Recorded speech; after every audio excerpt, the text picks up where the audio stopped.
Hello everyone, my name is Lucifer and welcome to Pages of Hope.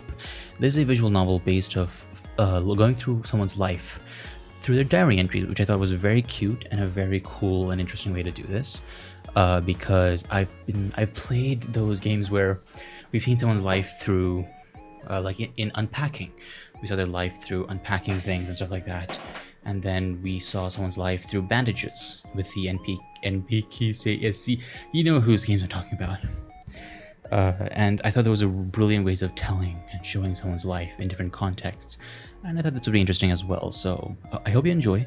It's not going to be a horror game. It's going to be a chill life game, I think. I don't know. So, yeah. Ooh, little tea over here. Very cool. April 21st, 2000. Do you believe in fate? I am fate. Sparkle. That each and every one of us has a predetermined path in life. I've talked about this, and in general, I don't have a straight answer because, in a way, we're all like cogs in a machine. Like, us doing things have had a domino effect. So in a way, all of us are doing what we're doing because of all our experiences and everyone else, and because someone else does something that creates another domino effect, and we're all kind of like working together. So, in that way, yes, but in a way, no, because we're going through life and making those decisions ourselves. But at the same time, we make the decisions based on past experiences and other stuff, so not necessarily. So it's a yes or no, it doesn't, I'm not religious, but I've always believed that there's a guiding force in the universe that has led me to being the woman I am now. Heck yeah. I still have a lot to experience, but if I could say so myself, I've come a fair distance since I left college. It feels like forever ago, but it's only been a few years since.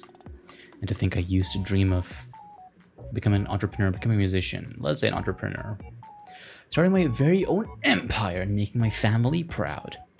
I'd hate to admit it, but my family is so stereotypical. From the strict parents who may as well be prison wardens to children whose definition of success is being at the top of academia and having highly respectable, lucrative careers and promising marriage prospects. Oh, wow, that's a cute little doodle. Despite the headaches and moments I felt a knot in the pit of my stomach, I wouldn't really trade my life for the world, especially since our family dynamics have changed for the better in recent years. On top of that, I now have a sweet job where I'm well appreciated.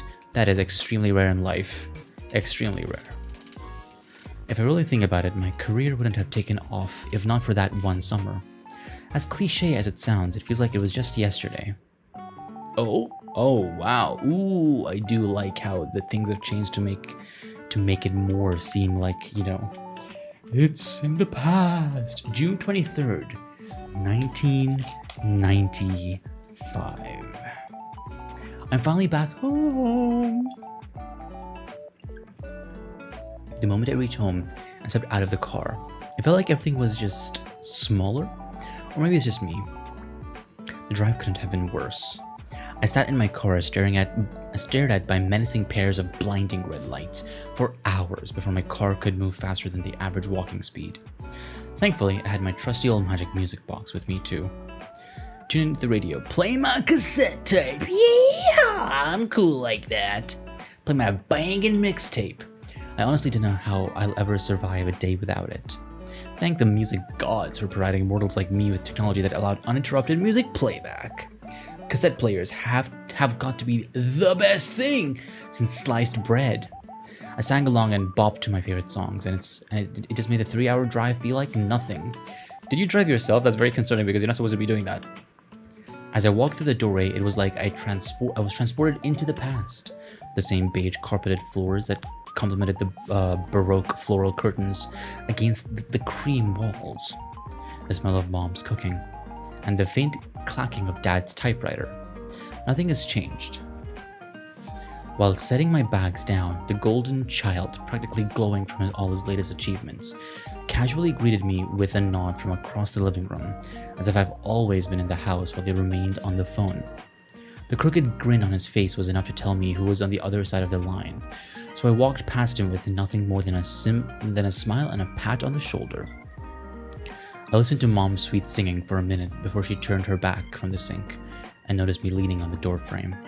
Intruder! Kill him, Dad! Kill him, husband! Her face lit up, and she enthusiastically welcomed me home and shouted for Dad, who came waltzing in with arms splayed before long. Oh, big arms, very big arms. He gave me the biggest, warmest hug, and then we talked about the horrible traffic for a bit. At the dinner table, it was the usual banter and catch-up. They talked about the family business, Bernie's and my futures, and the definition of success. The usual. The company remained steady. I guess there's always a demand for metals around the industrial park. Bernie has started his PhD and is starting a machining and fabrication company with his college buddies. No one mentioned it, but I noticed Dad messed up a bit. I should feel proud, right? But all I felt was tired. Dad asked me about my studies, and Mom compared me to Bernie. They meant well, but all I could think of was how drained I've been. Classes, deadlines, expectations. It's like I'm a puppet, like I have no control over my own life anymore. I started to feel warm and felt like my heart was just about to jump right out of my chest, so I took a deep breath and... told everything was fine. Talked about summer and said, open up about the burnout. Now, normally, I would choose the right option to like both, you know, for all of you to, yeah, it's a way to make everyone, so that I can encourage all of you to, you know, be open and all that. But I'm gonna choose things that I would probably choose in this, and I would probably say, I would probably go for this one. I'm gonna go for the neutral option. No, it's not neutral, but yeah. I just started talking about how excited I was for the summer instead. I don't have summer holidays, so I don't know what they're talking about. Bernie chimed in instantly with plans he and his friends came up with their company, for their company, and the spotlight was back on him. I don't know if he picked up on the fact that I didn't want to talk about school, but I was really glad he took the ball and ran with it. Food was amazing as usual. My belly's happy though. I'm not sure I can say the same about my brain. I can't tell, but I think I should have said something. Maybe it would have been fine. Maybe they'd be understanding and offer comfort. They're my parents, after all.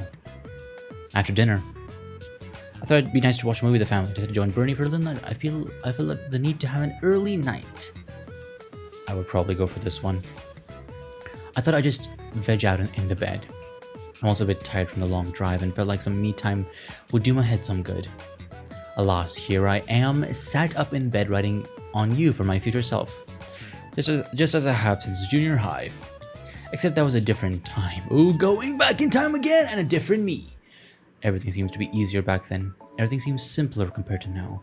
Yeah, it always feels simpler. Like, the past always feels simpler the more past you go, but you always forget how, you know, things were, so.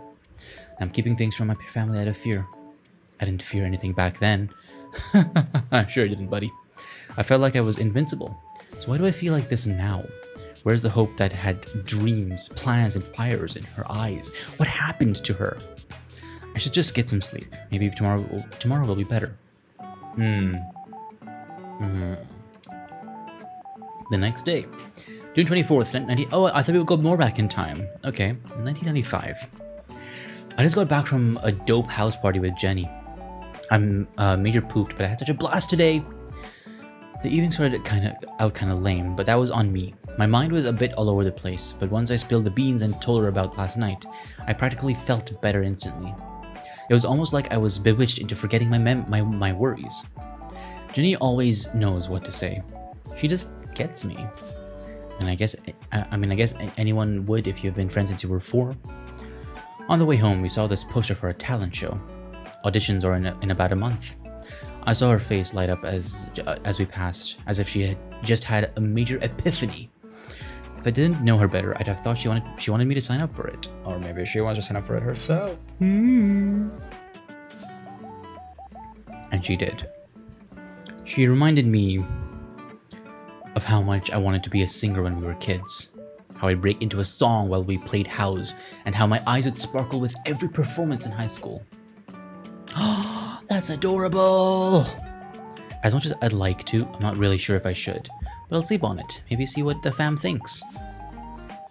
The next day, June 25th, 1995. Jenny was totally bugging today. She was being major persistent. Called me like 3 times just to remind me that the deadline for the talent show sign-ups is in a week. She also kept asking if I'd made up my mind, to which I answered, no, duh.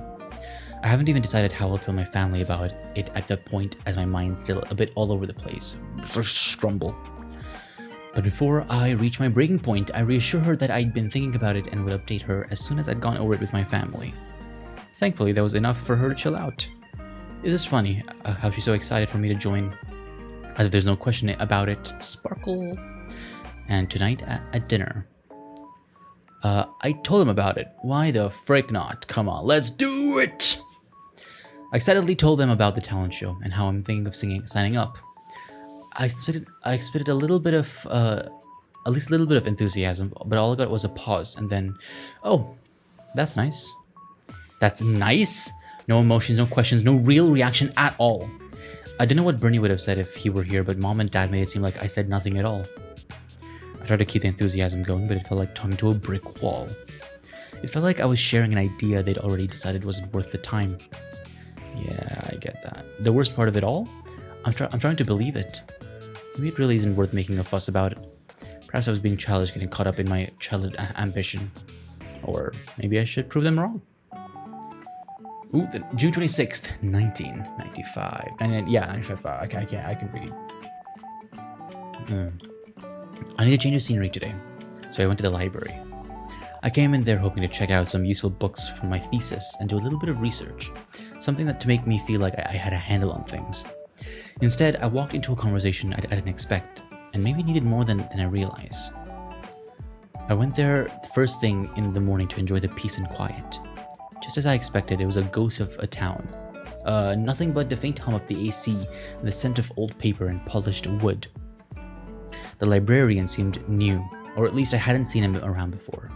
His shiny name tag read Robert. He looked like a total chill hippie. Before I even reached the desk, he looked up at me, smiling, and flashed his brow as if to ask what I needed. I went straight to what I was there for. I guess straight to what I went for? I didn't want to dilly-dally, so I went ahead and asked for books on business administration and management. As he led me to the section I needed, he said something along the lines of people thinking business is all about logic and numbers, but the creativity goes a long way. He told me how the best business minds aren't just number crunchers, but those with vision. I didn't say anything, but I guess that makes sense. I went about my business like a student who's got everything figured out, and on my way out, that's when I noticed it. Behind the stack of books on his desk, barely visible, was a music sheet. The notes were scribbled by hand, and the paper was worn out at the edges, as if it had been handled 100 times. I glanced back at him, and he was already looking at me, smiling, almost like he'd been waiting for me to ask about it. I learned that Robert used to be a lead guitarist and vocalist of Desert Crawlers, a band Mom and Dad used to listen to. They had a few hits, played big shows, and toured everywhere. It was all that until the pressure caught up. Constant push to be bigger and better drained the joy out of it. That's when he walked away, came back home, and found something quieter. I don't know why, but his words stuck with me. Maybe because I've been afraid of the exact same thing. Changing, quitting, and letting people down. But if someone like him could leave behind something he once loved and still could be content, maybe there's more than one way to find happiness. Maybe I still have time to figure out the rest of my life. Before I left, I thanked him for the help. I asked him if he knew about the talent show. I asked him for advice on balancing practical goals with passion. I'll do this one. I hesitated for a bit, but figured I'd ask him if he knew about the Porta Coeli talent show. Hearing about it got him raising a brow. He said he hadn't heard of it in ages. He said it used to be a big deal back in the day. Before I could ask him any more about it, he asked me if I'm putting myself out there. I mean, I guess? So I mentioned I used to do music. Something about what he said after stuck with me. He said music doesn't leave people like us. It waits. And when you're ready, it finds you again. I didn't know how to respond to it back then, but I guess he picked up on that. He told me to give me my all if I do decide to go for it. I'm still not sure if I will, but hearing it from someone like him makes me want to try at least.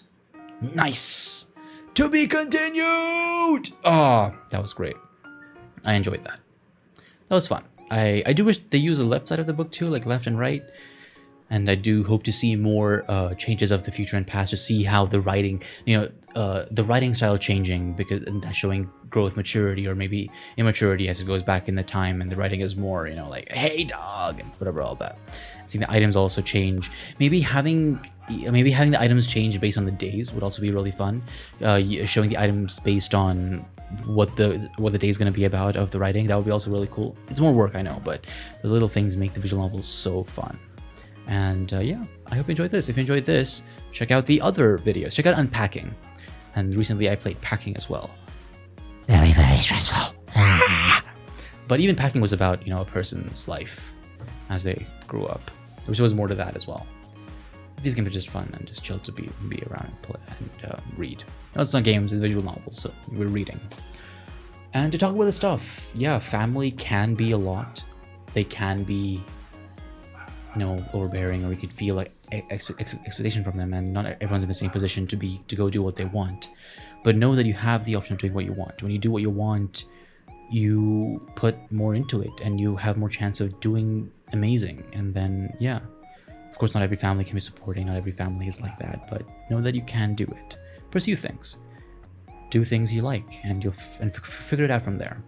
Also know that you are important, not only the collective of family, but you as a person are important. Know that what you want to do is worth it. Try it out, and you can do it. I believe in you. So yeah, that's about it. Thank you everyone so much for watching. I'll see you in the next video. Take care and goodbye.